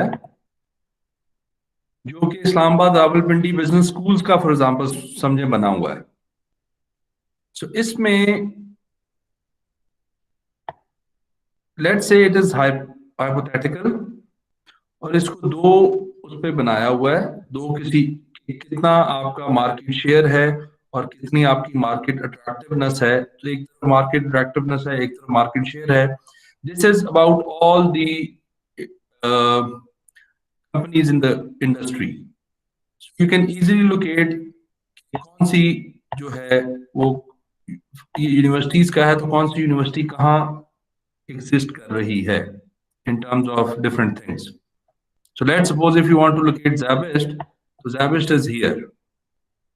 So there are some universities who are doing less than Zabist, there are some who are doing more than Zabist, and जो market share है वो कितना है, ये सारी चीजें। So ऐसा analysis आप बना सकते हो just to show कि आपकी exactly situation कहाँ है इस time market में। इस एनालिसिस को क्या कहते हैं सर? Comparative analysis। ठीक। सिंपल बात यह है कि as compare to your competitors आप कहां लाए करते हैं, तो कहां आप इंप्रूव कर सकते हैं। ये एक्सटर्नल एनालिसिस है, तो ये भी चीज आप कर सकते हैं। ये एक्सटर्नल एनालिसिस के टूल्स हैं। There are some other tools और भी आप लगा सकते हो। Then there is this internal analysis. Internal analysis का मेन मकसद ये है analysis of company's own performance। खुद क्या कर रहे हैं लोग, तो चलो जो कर रहे हैं और लोगों के मुताबिक आप क्या कर रहे हैं वो भी ठीक है, लेकिन आप खुद क्या कर रहे हैं। जो अच्छी कंपनीज हैं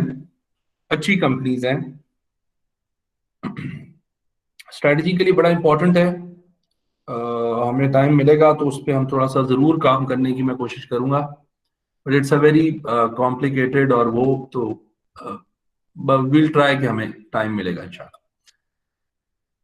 अच्छी कंपनीज ने इंटरनल एनालिसिस के लिए बैलेंस स्कोर कार्ड बनाया होता है। ये टेक्निक क्या है ये मैं आपको अभी समझाता हूं। फिर आपके पास अगर बैलेंस स्कोर कार्ड नहीं बना हुआ तो then you can go for financial indicators. Simple.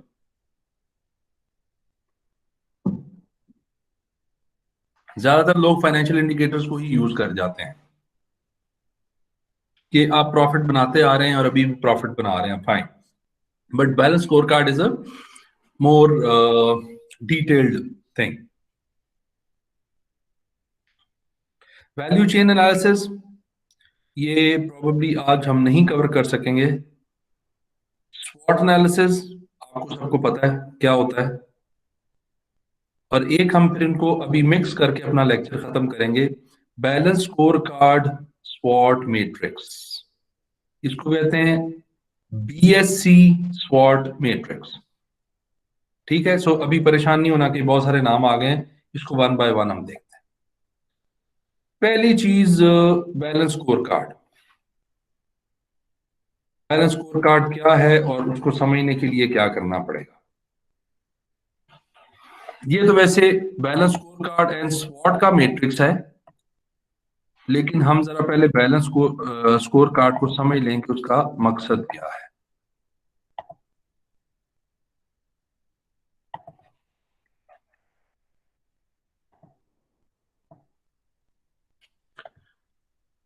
Okay, आप में से मुझे कोई बता सकता है कि फॉर्च्यून 500 कंपनीज क्या होती हैं?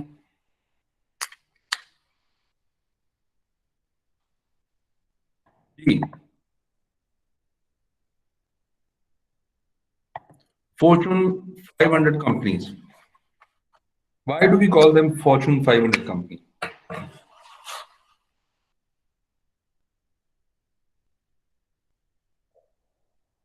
Okay. सर बेसिकली सर जो फॉर्च्यून 500 कंपनीज जो होती हैं वो उस एरिया का पर्सपेक्टिवली मतलब आने वाले टाइम में on the basis of the revenue और जो उनकी ग्रोथ पे असेस किया जाता है कि आने वाले टाइम के अंदर जो है इन टॉप 500 कंपनीज हैं ये इन टर्म्स ऑफ रेवेन्यू और प्रॉफिट ओरिएंटेड, तो उसकी आज करंट के सिनेरियो में आप जो है वो असेस करते हैं क्योंकि उनकी करंट ग्रोथ को देखते हुए. ओके, सिंपल रैंकिंग करते हैं, और बिकॉज फॉर्च्यून एक मैगजीन है जो इन चीजों को इवेलुएट कर रहा होता है, मतलब उसका असेसमेंट टूल्स वगैरह होंगे, बट फॉर्च्यून मैगजीन वाले लोग जो हैं they give you a list of 500 Fortune companies. Okay, that is why they are known as Fortune 500 companies. So different people, different magazines, different companies, different rating agencies companies को rate करती हैं. Now traditionally before 1970s ये होता था कि what if there is an company A, B, C and D. If there are 4 companies, which one should be number 1, number 2, number 3 and number 4? So what was the main criteria? The criteria was if this company is making $100 every year, this is making 90, this is making 70, and this is making $50 per year.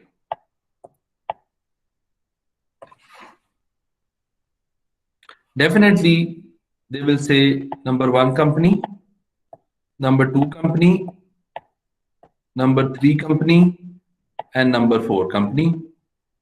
Why? Because this is making more money, this is making less than this, but other than more than other, and then yeah. Now the indicator that was being used is the financial indicator only. Financial indicator. In order to be considered as value addition companies or good companies.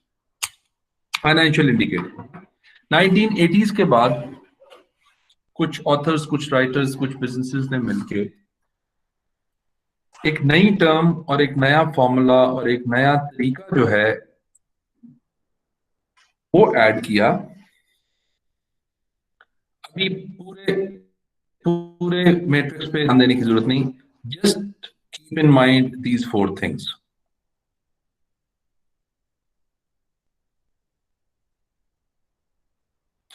इन्होंने ये कहा कि yes, financial indicators and making profits is one of the main indicators. But making profit is not the only thing.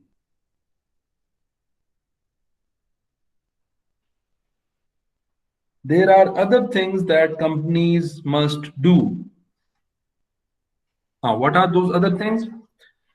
What are those companies doing? First of all, obviously, what are those companies doing in financial terms? If they are making good money for their shareholders, if they are increasing the wealth of shareholder and increasing the value of the shareholder, one indicator. Are their customers satisfied and think that company is doing good for them?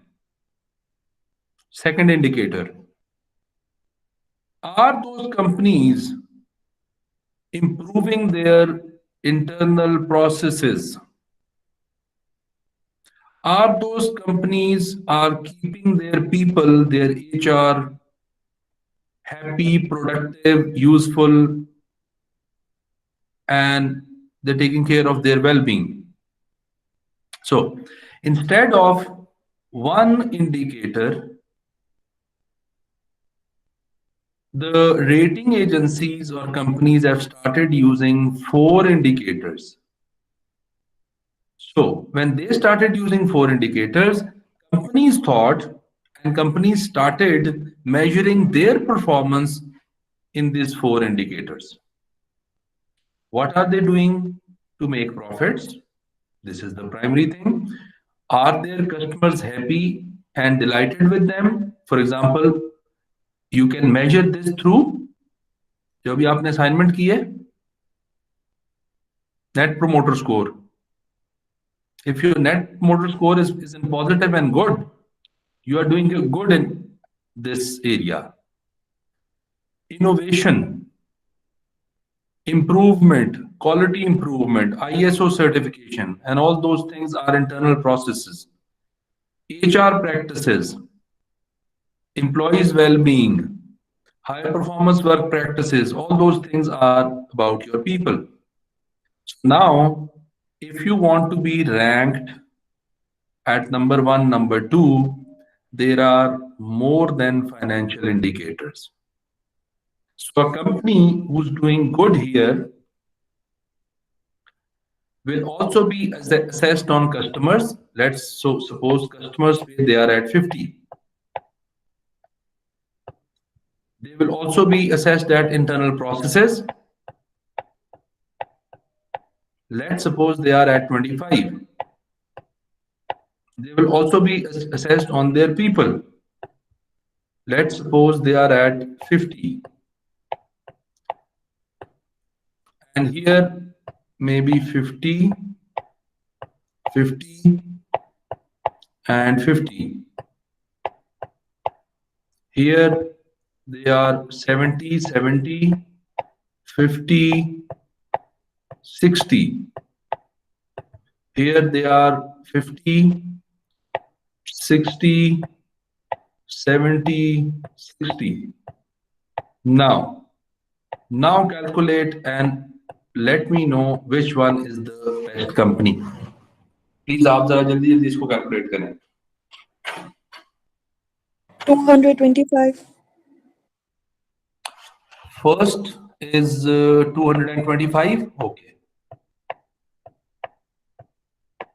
What about company B? Sir, fourth is 240.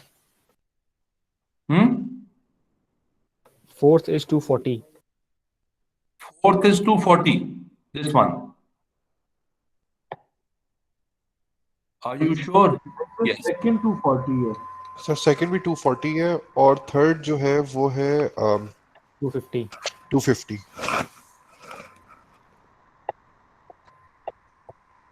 Okay. Now which company is number 1? C. Company C. C. Which companies are number 2? Both B and D. B and D. And what about company A? Fourth. Exactly. So balance scorecard actually gave you some other indicators and some other dimensions and criteria. So there's not only one thing. Now there is a counter question. How is this company making more money than other companies if their other things are not right? This can also be your question. The problem is this company is spending on their customer. This company is spending on their employees. This company is also spending on the internal processes. That is why they are making less money. In the long run, they will have more delighted customer. They are going to grow more. They will have good processes and their people are happy. Their retention would be good.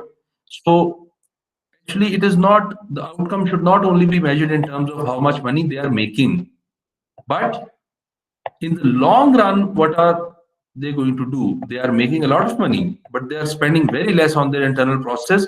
So maybe in 5 years' time, this company is not going to be even in competition. This company is spending good on their people, but not as good as this company and this company.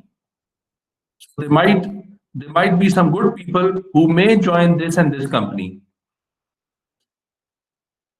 and they're spending good on their customer, but not as good as these two companies. So they, because it's the same industry, so the customers might shift to these companies.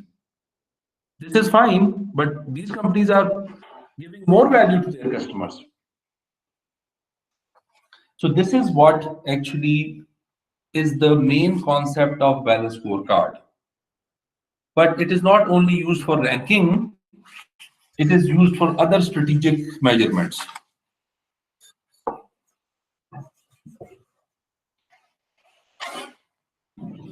Ji, any question?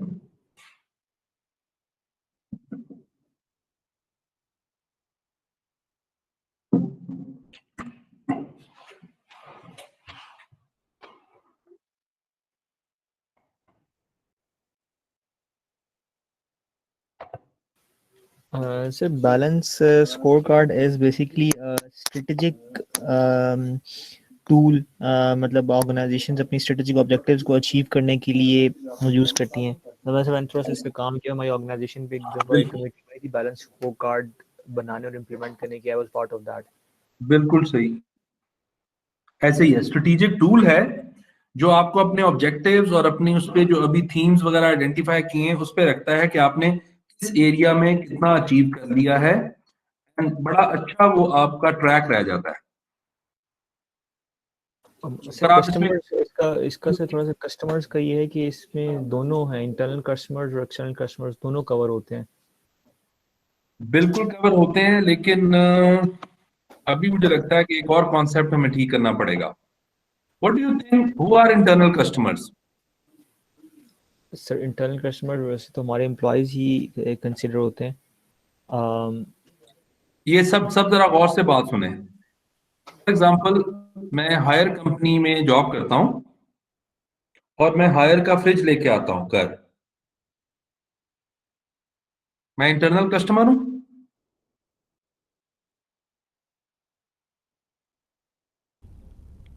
No sir, I guess. Talha ने बताना है ना, तलहा ने काम छेड़ा. Sir sorry मैं disturb हो गया था सर. कोई मसला नहीं. मैं ये कह रहा हूं कि I am working in Haier company sir, or if I am working in Zabist and I'm also studying here, or I bought a fridge or a washing machine from higher company, am I the internal customer?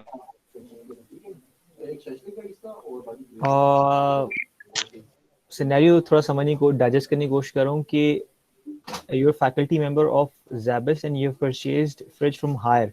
नहीं, मैंने दो examples दी थी. I am working in higher. हाँ and मैं higher की fridge use कर रहा हूं घर में लाके. ठीक है. मैं इंटरनल कस्टमर हूं? हाँ जी, definitely. Okay, good.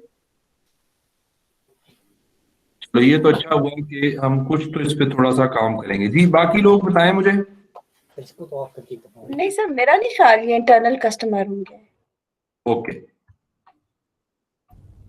No, sir. Okay Not an नहीं internal customer.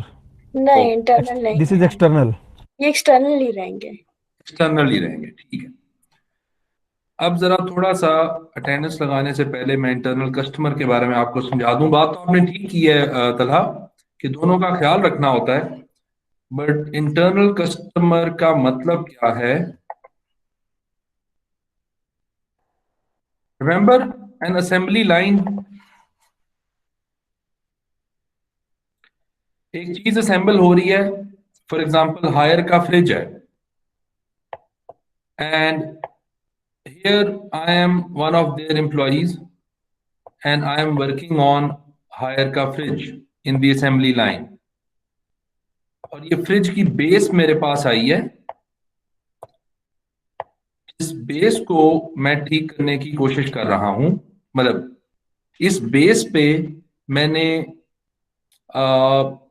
फ्रिज का जो स्ट्रक्चर है वो प्लेस करना है, ठीक है। जब ये मैं प्लेस कर दूंगा तो मेरा एक और कोलीग वो इधर ही असेंबली लाइन में खड़ा हुआ है, और वो इस फ्रिज में इसका कंप्रेसर फिट करेगा,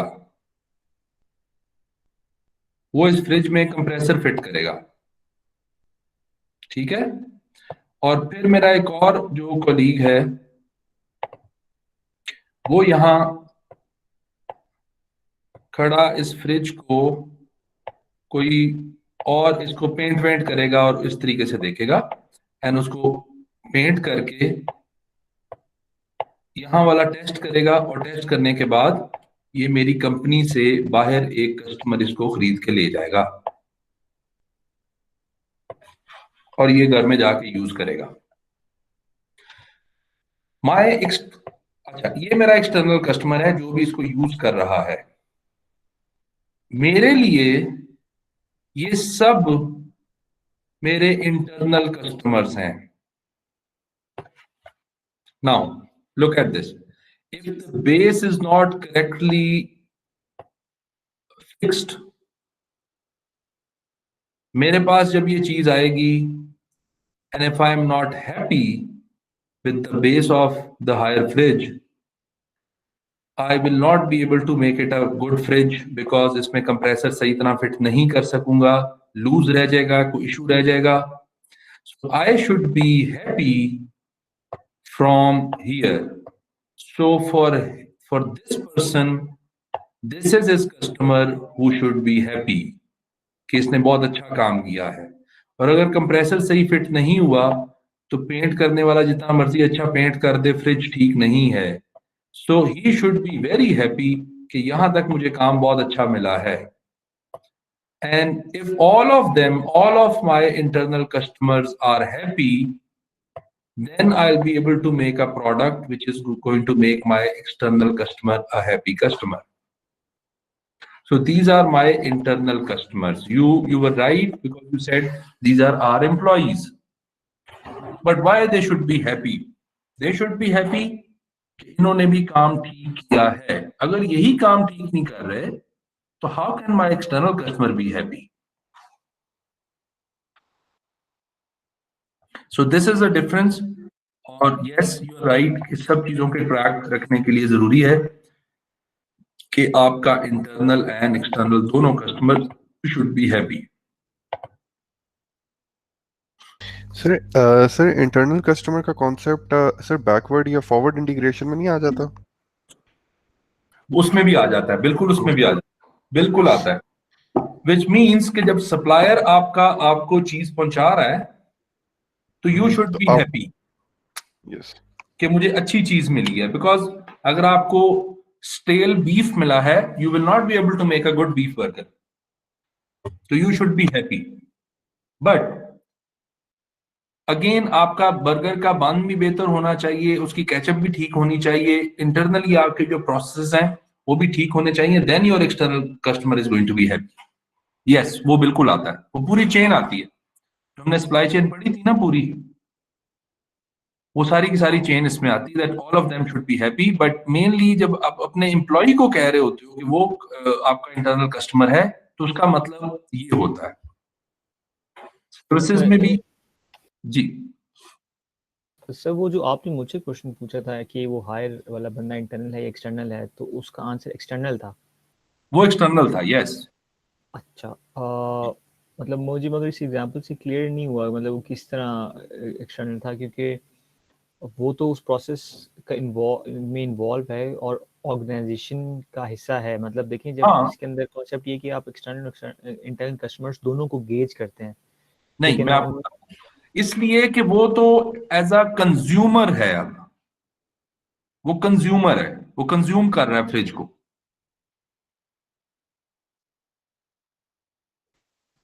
ठीक है, हाँ, बिल्कुल बिल्कुल सही है।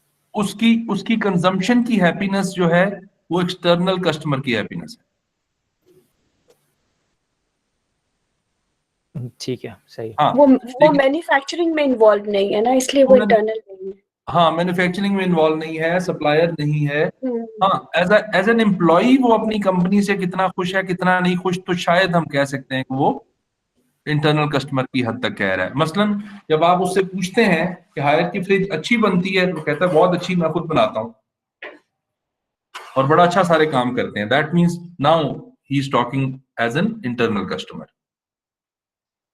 But when he is using the fridge, he is a consumer, he is consuming, और वो एक्सटर्नल कस्टमर में आएगा।